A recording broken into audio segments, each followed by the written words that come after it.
Today, we're going to talk about protecting your information from hackers.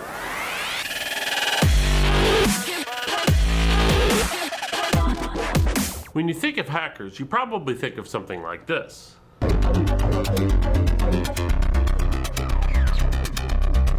Well, that kind of hacking does exist, but most hacking that is done is simply an attempt to get your personal information.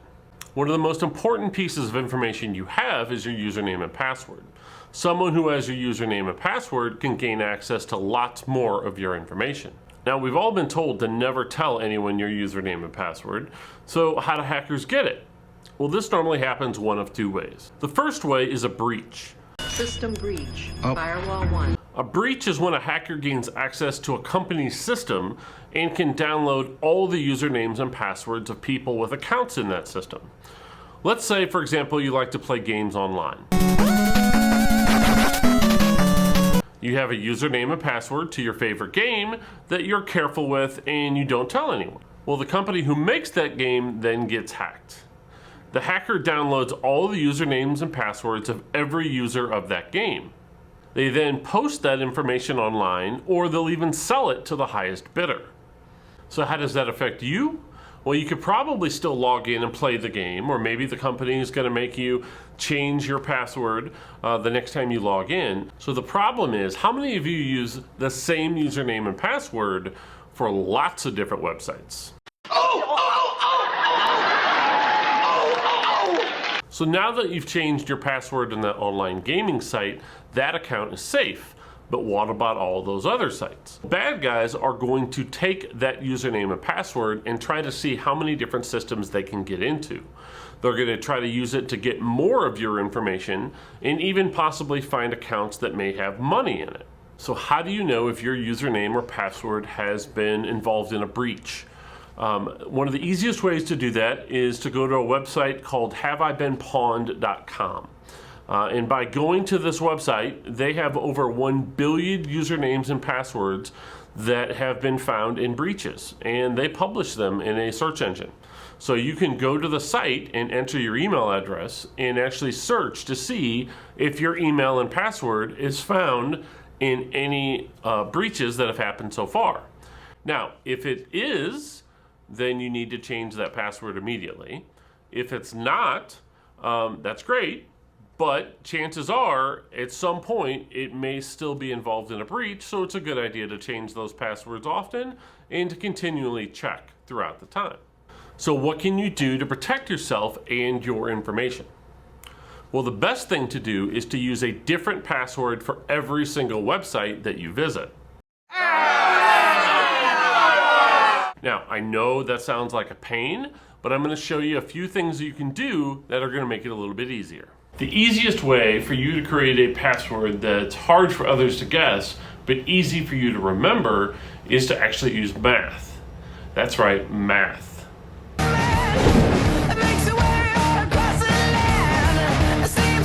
We're going to create a password formula in order to make hard to guess passwords that you can change on every single website. So here's how it works. We're going to start with a root password. Your root password is going to be 2 or 3 different words combined together that you're going to use on all of your different websites. Do not use names of family members, pets, street names, phone numbers, middle names, or anything that would be easy to guess. Think of weird or obscure things that would be hard for other people to figure out. So for example, I like Star Wars, but I don't want to use obvious names like Luke Skywalker or Darth Vader. So if I'm going to use something from Star Wars, I'm going to try to pick a more obscure or random character who's more in the background, or maybe a planet name or something that was more obscure. Now maybe I'm also an NBA fan, and so I want to think of a name of a basketball player that I might use as part of my password. Well, I don't want to use LeBron James or Michael Jordan. I want to try to come up with something, again, more obscure. I want the guy who rode the bench, or maybe an old player who hasn't played in years. Got by Drexler, here he comes, makes it all! And now I'm going to combine those two names together. So I'm going to use Jar Jar Binks from Star Wars, and I'm going to use an old basketball player named Clyde Drexler. So I'm going to take the first name of my Star Wars character and my last name of my basketball player, and I'm going to put those together. So my password is Jar Jar Drexler, and that is going to be my root password. Now, that's a pretty good password to get us started, but most websites these days require a number or special character. So I'm going to look in that password to see if there's some words or letters in there that I could replace. So for example, maybe I could make an E into a 3 since they kind of look the same and just reversed, or maybe a 1 or an L, or a letter I could also be a number 1, or something along those lines where I could simply add a number or special character. Maybe an A would be the @ symbol, for example, since those again look similar, to make them easier to remember. Try to make sure you stay away from exclamation points and try to avoid putting them at the end if possible, because most people typically are simply going to put an exclamation point at the end of their regular password whenever they have to add a special character. It's an exclamation point. It's a line with a dot under it. They also like to simply do zeros or ones at the end, again, which is too common, so try to be something more unique. So I chose this. Now, this is going to be my root password, and I'm going to use this root password for every website. And you're probably thinking, wait, I thought you said don't use the same password on every website. No! You're right. What we need to do is we need to change it slightly. So what I'm going to do is I'm going to come up with a formula or a rule that I'm going to use where I'm going to take something out of that website that I'm visiting and include that into my password. So for example, let's say I'm making an account for Instagram. Maybe I want to do something like take the first and the last letter of whatever system or website I'm using, and I'm going to put those in the middle of my password. So for example, Instagram starts with a letter I, ends with a letter M. So I'm going to take an I and an M, put those together, and I'm going to put that in the center of my password. So now it looks like this. Let's say maybe I'm in Fortnite. Fortnite starts with an F, it ends with an E, and so I would replace that IM when I'm logging into Fortnite with the FE in the middle of my root password in order to log into Fortnite, which looks like this.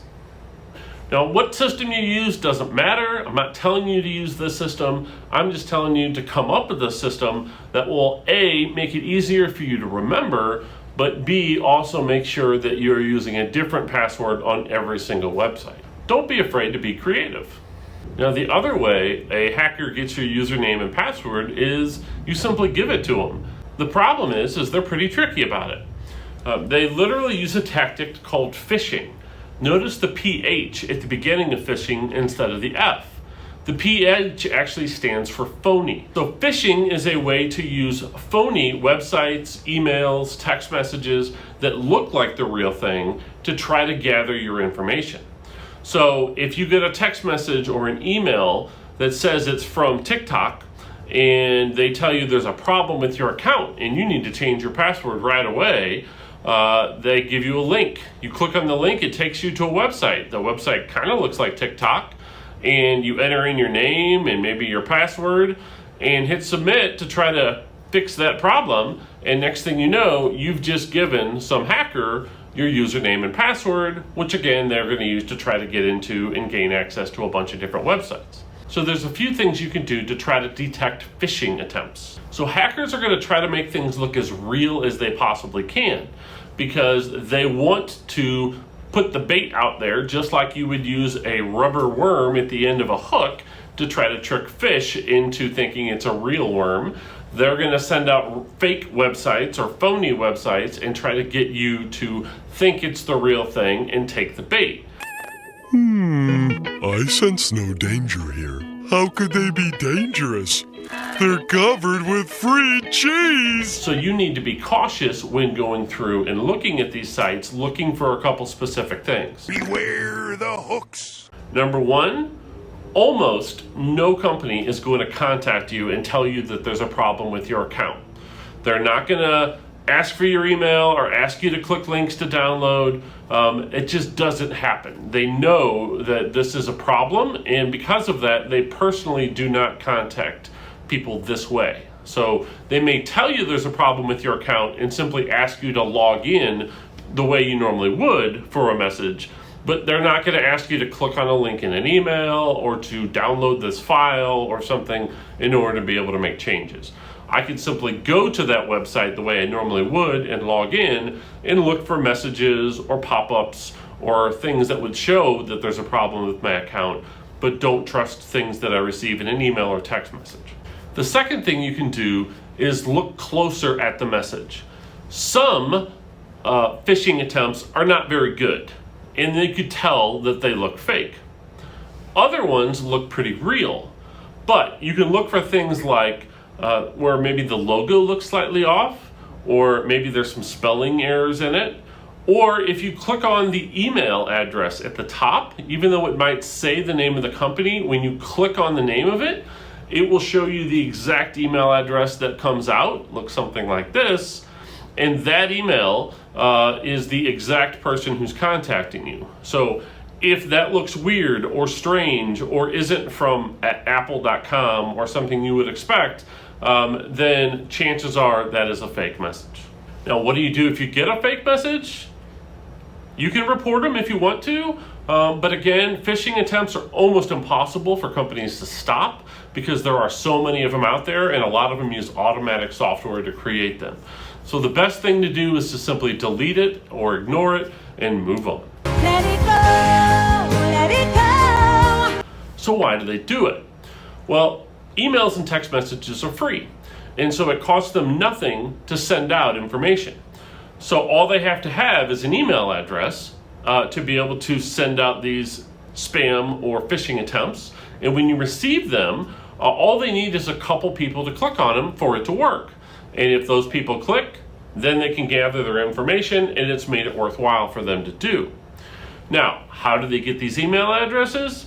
Same way we talked about before, things like breaches where they gather a whole list of email addresses. Maybe they buy one online where they gather a whole list of emails that they're going to send these phishing attempts to. Or it could be from you traveling or visiting unsecure websites. So if you've ever been to a website where they tell you to click here to download a movie for free, just enter your email address, or hey, take this survey to see which Harry Potter house you belong in, or maybe some random app that you download off the internet that allows you to change your face into a cartoon. If these types of things ask for your email address, chances are, if they're not from a reliable source that you've heard of before, or if the app doesn't maybe get good reviews, you need to do your homework to make sure that these are reliable sources. If not, they're probably after your information, which again, might simply be an email address because they're going to send you phishing attempts to try to gather more information from you at the same time. So to recap, use different passwords anytime you're using a different website. So don't use the same password for all of them, and try to change them every few months or so just to be safe. It's also important to check online to see if your passwords exist in breaches. Also, make sure you don't click on suspicious emails or text messages. Most of them are going to be fake, and they're just using it and contacting you to try to gather your information. And we want you To be Safe. in and around The places. your work. and Live. Be safe.